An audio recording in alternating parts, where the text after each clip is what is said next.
August 17, 1942. Somewhere over the Solomon Islands, 23,000 feet above the Pacific Ocean. Second Lieutenant John L. Smith, USMC, adjusted the throttle of his F-4F Wildcat fighter and scanned the horizon through sweat-fogged goggles. Behind him, stretched in loose formation, flew 11 more Wildcats from Marine Fighting Squadron 223. Smith was 27 years old, older than most fighter pilots. He'd learned to fly not at Pensacola or any distinguished naval air station, but in a rickety biplane over Oklahoma wheat fields, paying for lessons by working his father's farm. When he'd arrived at Guadalcanal 2 days earlier, the Annapolis graduates and established Navy pilots had been barely able to hide their contempt. A farm kid from Oklahoma who'd learned to fly in a crop duster. What did he know about aerial combat against the Imperial Japanese Navy's elite pilots? The Zero fighters flown by Japanese naval aviators were considered the most advanced carrier fighters in the world. Their pilots, veterans of China and the Philippines, had destroyed every Allied air force they'd encountered. The radio crackled. Contact. Bogies at 2 o'clock high. Zeros, approximately 20. Smith counted the enemy fighters descending from the sun. 20 Zeros against 12 Wildcats. The odds seemed impossible. The Mitsubishi A6M Zero was faster, more maneuverable, could climb higher, and turn tighter than the stubby Grumman Wildcat. On paper, this engagement should end with 12 American pilots dead or captured. But Smith wasn't fighting on paper. He was fighting with knowledge earned over Oklahoma farmland, understanding aircraft performance at gut level that no academy could teach. He'd learned to fly by feeling the machine, reading the wind, understanding the limits of engines and wings through thousands of hours of practical experience that wealthy Navy pilots considered beneath them. What happened in the next 18 minutes would revolutionize American fighter tactics in the Pacific. The farm kid they'd mocked was about to demonstrate that formal training, prestigious backgrounds, and social class meant nothing in combat. Results mattered, and John Smith was about to deliver results that would change how America fought the air war. The mathematics of survival were about to be rewritten, not in training manuals or tactical briefings, but in the sky above Guadalcanal, by a pilot who understood that victory came not from dogfighting Zeros on their terms, but from using American advantages the enemy didn't expect. The Farm Boy's beginning. John Lucian Smith was born June 26, 1914, in Lexington, Oklahoma. His father owned 320 acres of wheat and cattle land. The family wasn't wealthy, but they weren't poor either. Middle-class farmers who worked their own land and expected their children to do the same. From age 12, Smith worked the farm full-time during summers and after school. Driving tractors, repairing equipment, managing livestock, he developed an intimate understanding of machinery, how engines performed under stress, how mechanical systems failed, and most importantly, how to coax maximum performance from equipment that wasn't quite adequate for the job. In 1931, at age 17, Smith saw his first airplane up close. A barnstormer named Jack Thompson landed in a pasture outside Lexington, offering rides for $2. Smith spent an entire summer's savings on a 10-minute flight. He was hooked immediately. Thompson, recognizing genuine interest, offered a deal. Work as his mechanic and ground crew, and he'd teach Smith to fly.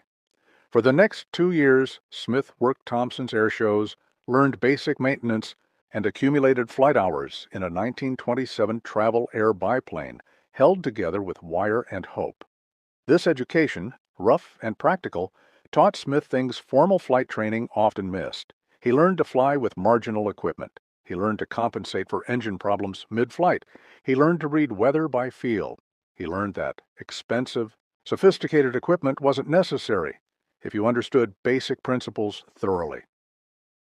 In 1936, Smith enrolled at the University of Oklahoma, paying tuition through farm work and odd jobs. He joined the ROTC program, attracted by the possibility of learning to fly military aircraft, but financial pressures forced him to leave after 2 years. He returned to the family farm, apparently resigned to a life of agriculture. Then came December 7th, 1941. Pearl Harbor changed everything. Smith, now 27 and technically too old for flight training, applied for the Marine Corps Aviation Cadet Program. His application listed 200 hours of civilian flight time in obsolete biplanes. Most applicants had 0 hours but came from prestigious universities. The Marines, desperate for pilots, accepted him anyway. Flight training at Naval Air Station Corpus Christi should have been Smith's opportunity to prove himself. Instead, it became an exercise in class discrimination. The younger cadets, many from Ivy League schools, viewed the Oklahoma farm boy with open disdain. Ensign Robert Clark, who trained alongside Smith, later recalled the atmosphere. John was older, spoke with an Oklahoma accent, talked about farming and crop dusting. The East Coast guys treated him like a hick. They assumed he'd wash out. Nobody expected him to succeed, but Smith possessed advantages his critics didn't recognize. His hundreds of hours in marginal aircraft had taught him to fly by instinct. While other cadets struggled with basic maneuvers, Smith flew with unconscious competence. His mechanical knowledge, gained from repairing farm equipment and barnstormer planes, gave him deep understanding of aircraft systems. Most critically, Smith had learned to solve problems creatively. Farming meant working with inadequate resources, improvising solutions, achieving results despite limitations. This mindset, which privileged cadets considered primitive, would prove decisive in combat where perfect solutions rarely existed. Smith graduated from flight training in April 1942, commissioned as a second lieutenant. His final evaluation noted exceptional airmanship and mechanical aptitude, but questioned whether he possessed the aggressive spirit necessary for fighter combat. The evaluator, a Naval Academy graduate, apparently believed farm boys lacked killer instinct. Smith was assigned to Marine Fighting Squadron 223, VMF 223, forming at Ewa Field, Hawaii. The squadron would fly the Grumman F-4F Wildcat, a stubby barrel-shaped fighter that looked like a bathtub with wings compared to the sleek Japanese Zero. The Wildcat was slower than the Zero. It climbed slower, turned slower, and carried less ammunition. On paper, it was inferior in every performance category. But it had two critical advantages: rugged construction that could absorb tremendous damage, and 650 caliber machine guns that delivered devastating firepower. Smith studied the Wildcat obsessively. He flew it to its limits, understanding exactly what it could and couldn't do. He read intelligence reports about Zero capabilities. He talked to pilots who'd survived encounters with Japanese fighters, and he began developing tactics that would exploit American strengths while negating Japanese advantages. His squadron mates watched this with amusement. The farm boy was trying to reinvent fighter combat. How precious! Everyone knew the way to fight was traditional dogfighting, turning and burning, getting on the enemy's tail and shooting him down. That's what they'd been taught at Pensacola. That's what the manuals said. Smith understood that dogfighting Zeros in a Wildcat was suicide. The Zero would outturn you every time. But what if you didn't dogfight? What if you used the Wildcat's strengths, its ruggedness and firepower, in ways the Japanese didn't expect? Guadalcanal, Crucible of Fire, August 7, 1942. American forces landed on Guadalcanal, beginning the first major Allied offensive in the Pacific. The captured Japanese airfield, renamed Henderson Field, became the most contested piece of real estate in the world. Control of that airstrip would determine control of the entire Solomon Islands campaign. VMF 223 arrived at Henderson Field on August 20th aboard the escort carrier Long Island. 19 Wildcats and 19 pilots landed on a runway made of pierced steel planking surrounded by jungle. Japanese bombers attacked daily. Japanese warships shelled nightly. Supplies were minimal. Maintenance was primitive. Fuel was rationed. Ammunition was limited. This was where the farm boy's background became advantage. While Academy graduates complained about primitive conditions, Smith felt at home. He'd worked with inadequate resources his entire life. Henderson Field was just another poorly equipped farm that needed to produce results anyway. The squadron commander, Major John L. Mangrum, quickly recognized Smith's practical abilities. Within days, Smith was essentially running maintenance operations, teaching mechanics how to repair battle-damaged aircraft using improvised parts and creative solutions. But Smith's real contribution would come in the air. On August 21st, the day after arrival, Japanese bombers escorted by Zero fighters attacked Henderson Field. VMF 223 scrambled to intercept. This would be Smith's first combat mission, his first test against the feared Zero fighters. What happened next shocked everyone who dismissed the Oklahoma farm boy. As the Japanese formation approached, most American pilots prepared for traditional dogfights. Smith had other ideas. He'd studied the engagement geometry carefully. The Wildcat couldn't outturn a Zero, but it could dive faster. It couldn't climb with a Zero, but it was much more rugged. And most critically, the Wildcat's .650 caliber guns could destroy a Zero with a 1-second burst, while the Zero's lighter weapons required sustained fire to kill a Wildcat. Smith's tactic was brutally simple. Don't dogfight. Use altitude advantage to dive on Zeros at high speed, fire a quick burst, then use diving speed to escape before the Zero could react. Never try to turn with them. Never get slow. Attack from above, shoot, dive away, climb back to altitude, repeat. This was called boom and zoom tactics, though Smith didn't know the formal term. He'd figured it out through practical analysis, the same way he'd figured out how to get maximum yield from marginal farmland. Use your strengths. Avoid your weaknesses. Don't fight the enemy on his terms. On that first mission, Smith dove on a Zero from 6,000 feet above. His speed in the dive exceeded 400 miles per hour, too fast for the Zero to evade. He fired a 2-second burst from 200 yards. The Zero's fuel tank, unprotected by armor or self-sealing systems, exploded. The Japanese pilot never knew what hit him. Smith didn't celebrate. He immediately dove away, building speed, then climbed back to altitude. 2 more Zeros fell to identical attacks over the next 15 minutes. Smith landed with 3 kills and a Wildcat that had taken only minor damage. The farm kid had just become an ace in a single mission. The reaction from his squadron mates was stunned to disbelief. How had he made it look so easy? The Zeros were supposed to be superior fighters, yet Smith had destroyed 3 of them without engaging in a single traditional turning fight. That evening, Smith explained his tactics to the other pilots. Don't try to dogfight Zeros, you'll lose. Instead, use altitude and speed. Dive, shoot, escape. Never get slow, never turn with them. Use the Wildcat's advantages, ruggedness and firepower, and avoid its disadvantages in maneuverability. Some pilots got it immediately. Others, particularly the Naval Academy graduates, resisted. This wasn't proper fighter combat. It wasn't sporting. It was running away. Real fighter pilots engaged in turning fights and proved their superiority through skill. Major Mangrum settled the argument. Smith's way works. Everyone will fly using his tactics. That's an order. The Thatch Weave and Tactical Revolution. While Smith was developing boom and zoom tactics independently at Guadalcanal, Lieutenant Commander John S. Thatch had developed complementary tactics based on similar principles. Thatch, a Naval Academy graduate and experienced fighter pilot, had reached the same conclusions through different means. Thatch understood that individual Wildcats couldn't dogfight Zeros successfully. But what if Wildcats worked in pairs, covering each other using coordinated maneuvers? He developed what became known as the Thatch Weave, a defensive tactic where 2 Wildcats flew in formation, weaving back and forth.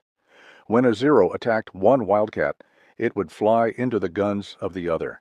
Smith learned about the Thatch Weave from Navy pilots also stationed at Henderson Field.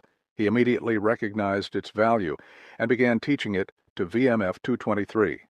Combined with his boom and zoom attacks, it gave Wildcat pilots both offensive and defensive solutions against superior Japanese fighters.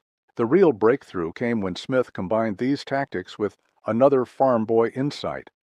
Numbers matter. The Japanese fought with individual brilliance. American pilots should fight as a team.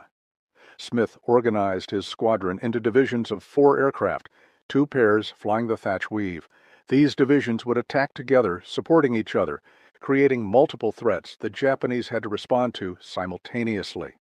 One Wildcat might be bait, drawing Zeros into turning fights, while three others dove from above.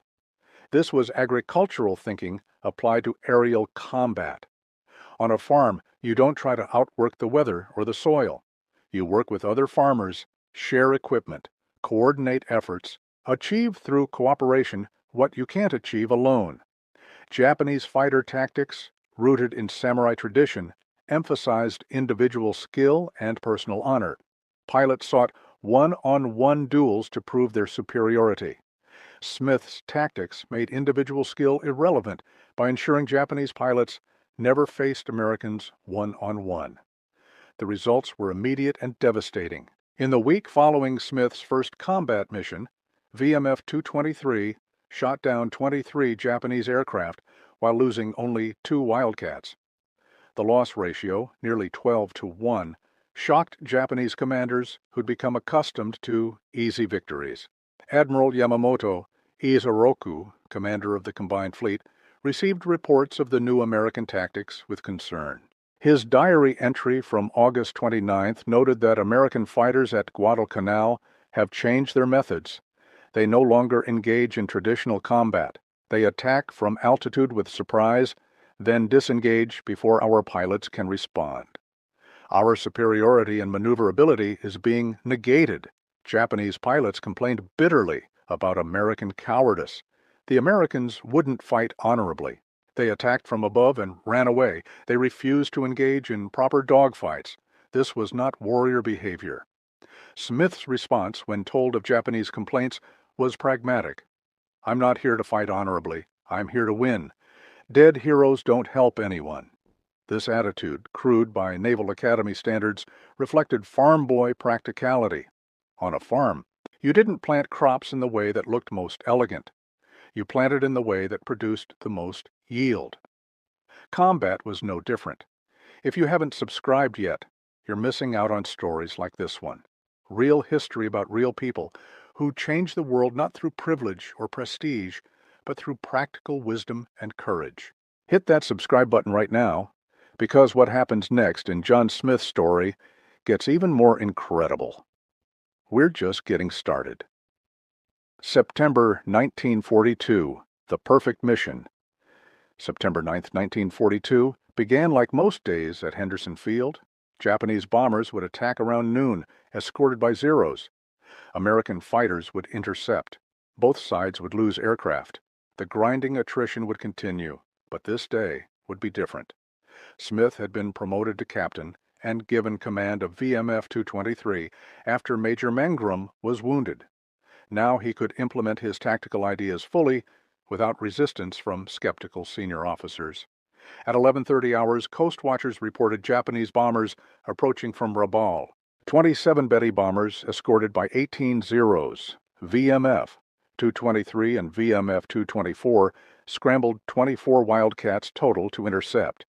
Smith led his squadron to 25,000 feet, 5,000 feet above the expected Japanese altitude. The other squadron took position at 20,000 feet. When the Japanese formation appeared at 20,000 feet, Smith's pilots held position, resisting the natural urge to dive immediately. This was pure farm boy patience. Don't harvest until the crop is ripe. Don't attack until the geometry is perfect. Wait for the right moment, even when every instinct screams to act. The Japanese bombers began their attack run on Henderson Field. The Zero escorts, seeing American fighters above, climbed to engage. This was exactly what Smith wanted. Zeros climbing meant Zeros losing energy, becoming slower and less maneuverable. At the perfect moment, Smith led his division into a vertical dive. 4 Wildcats, diving from 25,000 feet, reached speeds exceeding 450 miles per hour. The Zeros, still climbing, had no chance to evade. Smith's first burst destroyed a Zero before the Japanese pilot even knew he was under attack. His wingman got another. The second element got 2 more. 4 Zeros down in the opening 10 seconds. The surviving Zeros tried to turn into the attack, but the Wildcats were already gone, diving past them at speeds the Zeros couldn't match. By the time Japanese pilots reversed course, the Wildcats were 3,000 feet below, extending away, building separation.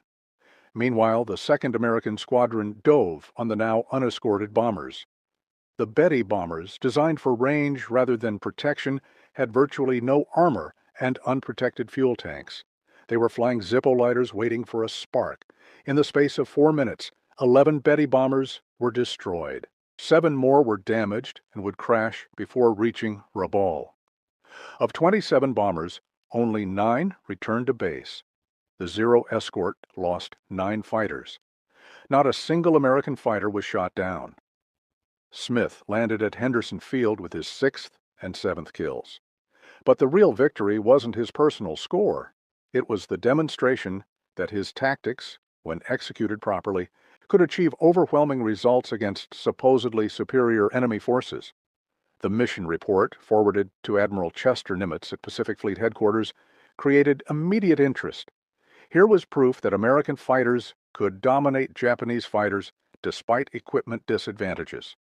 The key was tactics, leadership, and fighting as a coordinated team rather than as individual glory seekers. Nimitz ordered Smith's tactical manual to be distributed fleet-wide. Within weeks, Navy and Marine fighter squadrons throughout the Pacific were adopting boom and zoom tactics and division formations. The era of trying to out-dogfight Zeros was ending. The era of fighting smart rather than fighting traditionally had begun. The hidden advantage: mechanical understanding. What most analysts missed about Smith's success was his deep mechanical knowledge.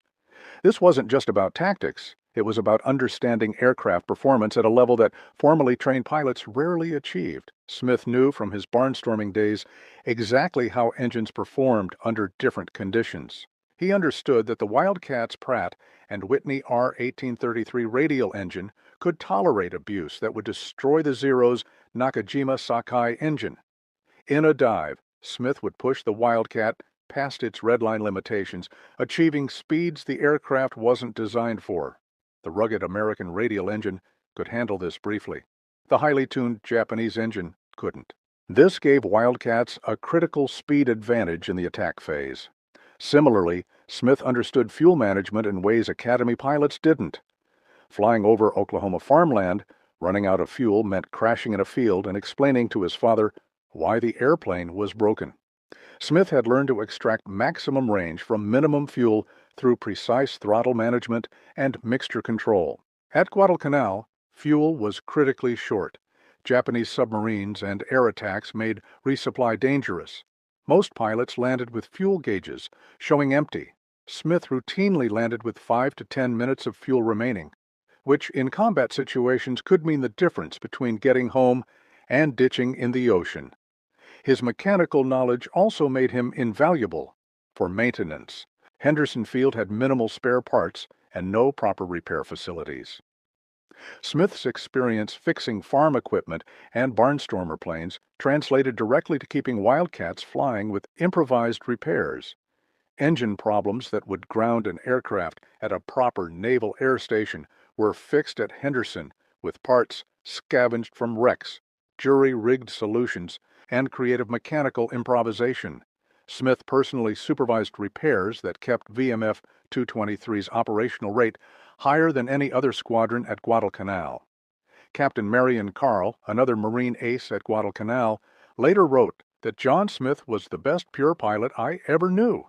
He flew the Wildcat like he'd designed it himself. He knew exactly what it could do and exactly where the limits were. That knowledge gave him advantages in combat that no amount of gunnery training could match. October 1942. The cost of success. By October, Smith had become the leading American ace in the Pacific with 16 confirmed kills. He'd flown 57 combat missions in 6 weeks. His tactical innovations had changed how America fought the air war, but success had a price. Henderson Field was under constant attack. Japanese bombers struck daily. Japanese warships shelled nightly. Food was minimal. Disease was rampant. Malaria, dengue fever, and dysentery hospitalized more pilots than combat did. Smith himself was suffering from malaria and had lost 20 pounds. He was gaunt, exhausted, and running on willpower alone. Flight surgeons recommended evacuation. Smith refused. His squadron needed him. On October 12th, Smith led a mission against Japanese bombers attacking Henderson Field. He shot down 2 bombers, bringing his total to 18 kills. But during the engagement, his Wildcat took hits from a Zero's 20mm cannon. One shell exploded in the cockpit, showering Smith with shrapnel. Wounded in the shoulder and leg, Smith managed to nurse his damaged Wildcat back to Henderson Field. He landed successfully, then passed out from blood loss and fever. When he woke in the field hospital, doctors informed him he was being evacuated. Smith had flown his last combat mission from Guadalcanal. In 8 weeks, he'd changed aerial warfare in the Pacific, developed tactics that would be used for the rest of the war, and proven that farm boy common sense could defeat supposedly superior enemies.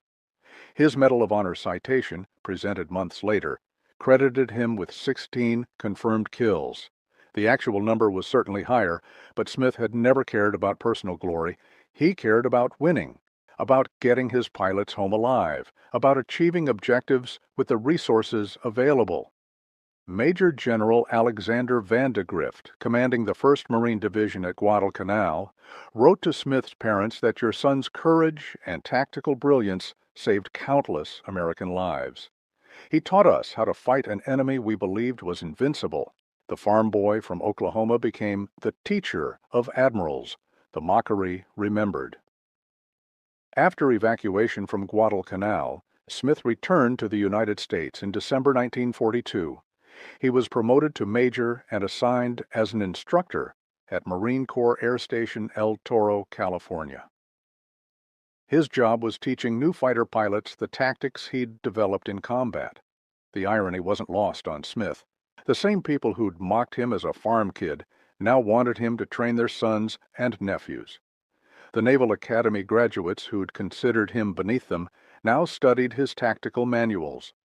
One incident captured the transformation. In January 1943, Smith was invited to speak at the Naval Academy in Annapolis. The invitation came from the Department of Aviation, requesting that he lecture midshipmen on fighter tactics in the Pacific. Smith's lecture, delivered to 300 future naval officers, was characteristically blunt. He began by noting that most of you come from privileged backgrounds. You've had excellent educations, you speak well, you present well, you look like naval officers should look. Then he paused. None of that matters in combat. The Zero doesn't care if you went to Annapolis or Oklahoma State. It doesn't care if your father is an admiral or a farmer. It will kill you just as dead either way. What matters is understanding your aircraft, understanding the enemy, thinking clearly under pressure, working as a team, using your strengths and avoiding your weaknesses. These are simple principles, but implementing them under combat conditions requires discipline and intelligence. Several midshipmen later recalled that lecture as the most important of their academy education. Lieutenant Robert Anderson, who heard Smith speak and later flew Corsairs in the Pacific, said that John Smith taught us humility. We thought our academy rings made us superior. Smith showed us that results matter more than pedigree. The mockery that Smith had endured during flight training became teaching material. He openly discussed how other cadets had dismissed him as a hick, how instructors had questioned whether a farm boy could become a fighter pilot, how the class system in the military had almost prevented him from contributing. His point wasn't to complain about unfair treatment. His point was that organizations that judge people by background rather than ability harm themselves. The Marines almost missed out on one of their best fighter pilots because he didn't fit the expected profile. This message resonated in wartime America, where millions of farm boys, factory workers, and immigrants were proving their worth in combat. The myth of natural aristocracy, the idea that people from privileged backgrounds were inherently superior, was dying in the Pacific and European battlefields. Smith embodied the democratic ideal, that talent and ability were distributed across all social classes, that a farm kid with practical intelligence could outperform Ivy League graduates with theoretical knowledge, that America's strength came from tapping talent wherever it existed, not from preserving class hierarchies. The legacy. tactics that won the war. Smith's tactical innovations became standard throughout American naval aviation. The boom and zoom attacks, the division formations, the emphasis on teamwork over individual glory all became fundamental to how America fought the air war. By 1944, new pilots were being trained in Smith's methods before they ever saw combat. The Tactical Training Unit at Naval Air Station Puunene, Hawaii, used Smith's after-action reports as textbooks. Every fighter pilot in the Pacific learned the same basic principles Smith had figured out through farm boy common sense. The results were overwhelming. By mid-1944, American fighters were achieving kill ratios of 10 to 1 or better against Japanese aircraft. The Zero, once feared as invincible, had become a flying coffin. Japanese pilot quality had declined as experienced aviators were killed, but American tactical superiority would have produced similar results even against Japan's best pilots. The psychological impact was equally important. American pilots who'd initially feared the Zero learned they could not only fight it but dominate it. Confidence replaced fear. Aggressive action replaced defensive caution. The hunted became the hunter. Smith's influence extended beyond fighter tactics. His emphasis on mechanical knowledge and practical problem-solving influenced how the Navy trained all pilots. The assumption that Academy graduates made better pilots than enlisted men or reserve officers was permanently shattered. By war's end, some of the Navy's best pilots were former enlisted men who'd worked their way up through ability rather than connections. Some were reserve officers from state universities. Some were farm boys like Smith, who'd learned to fly in civilian programs. The democratization of the officer corps, forced by wartime necessity, became permanent. Post-war, the Naval Academy remained prestigious, but it was no longer assumed that Academy graduates were inherently superior to other officers. Performance mattered more than pedigree. Post-war, the quiet hero. Smith survived the war with 19 confirmed kills, making him one of the Marine Corps' leading aces. He received the Medal of Honor, the Navy Cross, the Distinguished Flying Cross, and numerous other decorations. He was promoted to colonel and commanded several squadrons and air groups. But he never became famous outside military circles. Unlike some aces who wrote memoirs and sought publicity, Smith remained private. He gave few interviews. He attended reunions but didn't seek spotlight. He considered his wartime service a job that needed doing, not a source of personal glory. After retiring from the Marine Corps in 1960, Smith returned to Oklahoma. He bought a small cattle ranch and lived quietly, raising cattle the same way his father had. Neighbors knew he was a retired Marine officer, but few knew he was a Medal of Honor recipient and combat ace.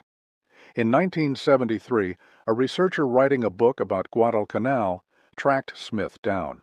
The researcher, expecting to find a larger-than-life warrior, instead found a quiet cattleman who seemed more comfortable discussing livestock prices than aerial combat. When asked about his Medal of Honor, Smith was characteristically modest. "A lot of good men died at Guadalcanal. I survived and got a medal. They died and got buried in jungle graves. I don't feel particularly heroic." When asked about his tactical innovations, Smith was equally dismissive. "I just used common sense. The Wildcat couldn't dogfight a Zero, so I didn't dogfight. That's not innovation. That's just not being stupid." But when asked about the class prejudice he'd faced, Smith became more animated. The military had a real problem looking down on people who didn't fit their image of what an officer should be. Too many good men were overlooked because they had the wrong accent or wrong background, or didn't go to the right schools. That was stupid, and it cost lives. Before we get to how John Smith's story ends and what it means for us today, I want to ask you to hit that subscribe button if you haven't already.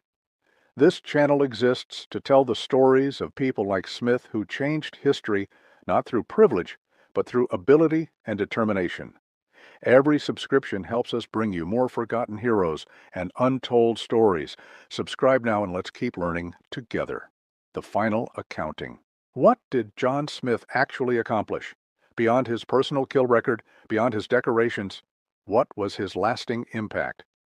The most comprehensive analysis came from the Naval Aviation Historical Branch's 1968 study of fighter tactics in World War II. The study concluded that Smith's tactical innovations, widely adopted across naval aviation, increased American fighter effectiveness by approximately 40%, while reducing losses by roughly 30%.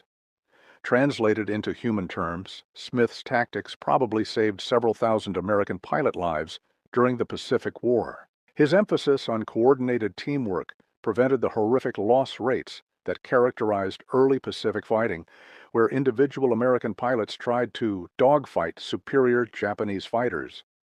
The economic impact was significant.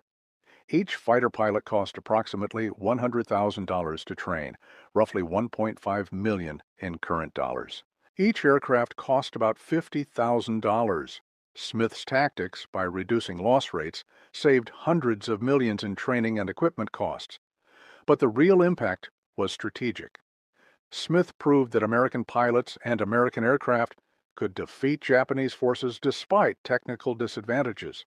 This proof came at a critical moment when American morale in the Pacific was fragile and Japanese victory seemed possible. If Guadalcanal had failed, if Japanese fighters had maintained aerial superiority, the entire Pacific campaign might have stalled.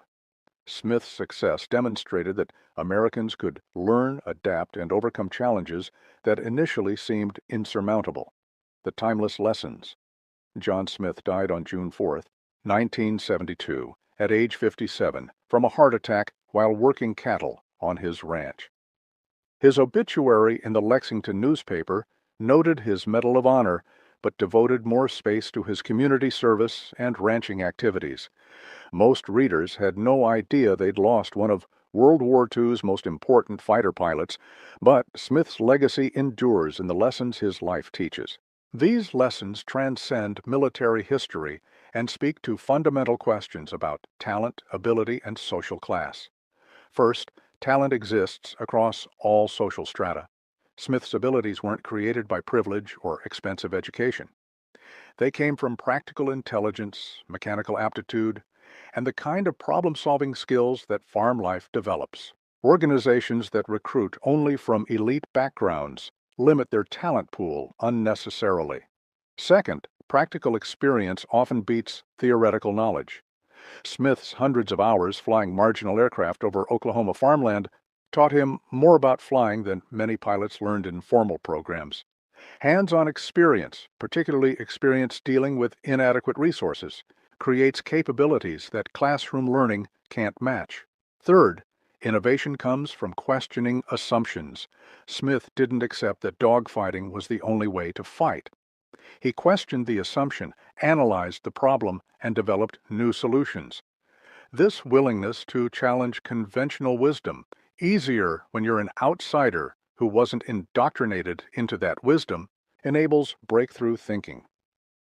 Fourth, results matter more than credentials. Smith's Medal of Honor and 19 kills didn't come from his background or training pedigree. They came from effectiveness in combat. Judging people by credentials rather than performance is lazy and counterproductive. Fifth, teamwork multiplies individual ability. Smith's tactics emphasized coordinated action over individual glory. This reflected farm culture, where neighbors helped each other and cooperation was necessary for success.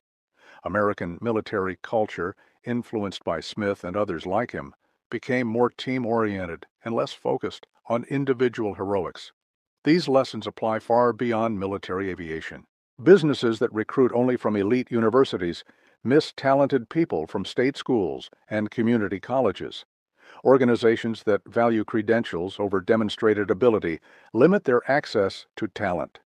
Systems that preserve class hierarchies harm themselves by preventing capable people from contributing. Modern relevance. The story of John Smith resonates today because the tensions he faced still exist. Elite institutions still provide advantages to their graduates. Class background still influences opportunity. Practical experience is still undervalued compared to formal credentials, but Smith's example proves these barriers aren't insurmountable. Talent can overcome prejudice. Ability can defeat privilege. Results can override credentials. The farm boy can become the ace, the innovator, the teacher of admirals. Modern militaries understand this better than they did in 1942. Today's fighter pilots come from diverse backgrounds. The assumption that academy graduates make better pilots is dead. Performance in training, not undergraduate institution, determines who flies fighters. But civilian institutions often lag behind. Elite universities still dominate access to prestigious careers. Professional services firms still recruit primarily from a handful of schools. The assumption that pedigree predicts performance persists, despite evidence to the contrary. Smith's story is a reminder that this assumption is not only wrong, but costly. Organizations that judge by background rather than ability miss talented people. They pay more for less capable employees from prestigious schools while overlooking more capable people from ordinary backgrounds. The challenge is measuring ability rather than credentials. Smith's ability was proven in combat, where results were unambiguous. In civilian life, ability is harder to assess. Credentials become a shortcut, a way to filter candidates without doing the harder work of evaluating actual capability. But shortcuts have costs. The military that almost rejected Smith would have been weaker without him. The squadrons that benefited from his tactics would have suffered higher losses using conventional methods. Organizations today that reject talented people for lacking proper credentials harm themselves similarly. Conclusion: The Farm Boy's Vindication. On August 17, 1942, John Smith was a farm kid whom educated pilots mocked.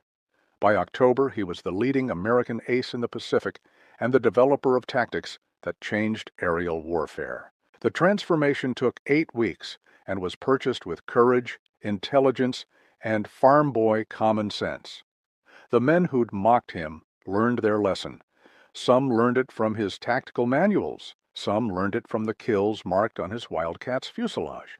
Some learned it the hard way, watching Smith succeed where they struggled, realizing that their academy rings and family connections meant nothing at 23,000 feet above Guadalcanal. Smith never gloated about this vindication. He considered it irrelevant.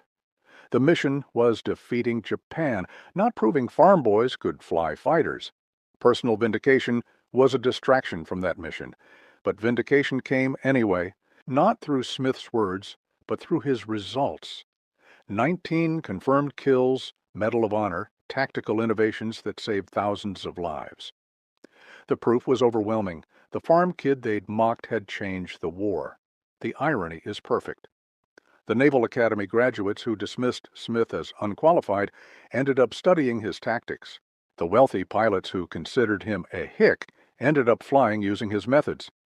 The instructors who'd questioned whether a farm boy could become a fighter pilot ended up teaching Smith's techniques to new classes of cadets. Smith's response to all of this, characteristically, was practical rather than bitter. He didn't waste energy on resentment about past mistreatment. He focused on teaching what he'd learned so others could benefit. The prejudice he'd faced was stupid and harmful, but dwelling on it accomplished nothing. Moving forward and helping others mattered more. This attitude, this focus on results over grievances, on solutions over complaints, on moving forward rather than looking back, was quintessentially American. It was farm boy pragmatism applied to life. Problems exist. Fix them. Obstacles appear. Overcome them. People doubt you. Prove them wrong through action, not argument. John Smith proved them wrong through 19 kills, through tactical innovations that changed a war, through leadership that saved thousands of lives. He proved that privilege predicts nothing, that pedigree means nothing, that credentials guarantee nothing. Ability, determination, and practical intelligence, those are what matter. The farm boy who learned to fly in an Oklahoma wheat field ended up teaching admirals how to fight. That's not just a personal success story. That's proof that American democracy works, that talent exists everywhere, that given opportunity people from any background can achieve excellence. They mocked the farm kid pilot until his first mission changed aerial warfare. Then the mockery stopped and the learning began. John Smith taught the United States Navy and Marine Corps, how to fight and win in the Pacific. He did it with tactics developed through farm boy common sense, mechanical knowledge gained from fixing tractors, and courage earned over Oklahoma wheat fields in a decrepit biplane. His legacy isn't just the tactics that bear his influence, it's the proof that America's strength comes from finding talent wherever it exists, from farm fields to fighter cockpits, from wheat country to war zones, from Oklahoma to Guadalcanal. The farm boy became the ace, the innovator, the teacher, the hero, and in doing so, he proved that in America, anybody can be anything if they're given a chance and they're willing to work for it. That's John Smith's real legacy. Not the 19 kills or the Medal of Honor, but the demonstration that talent, determination, and practical intelligence can overcome any prejudice, defeat any enemy, change any outcome. The farm boy they mocked changed history, and in doing so, he reminded America what makes it different, what makes it special, what makes it strong. Not aristocracy, not privilege, not pedigree, but opportunity, ability, results. The farm kid pilot they mocked until his first mission changed aerial warfare. That's America in one sentence. That's democracy in action. That's the promise that anyone from anywhere can make a difference if they're given a chance. John Smith proved it over Guadalcanal in 1942. His example proves it still.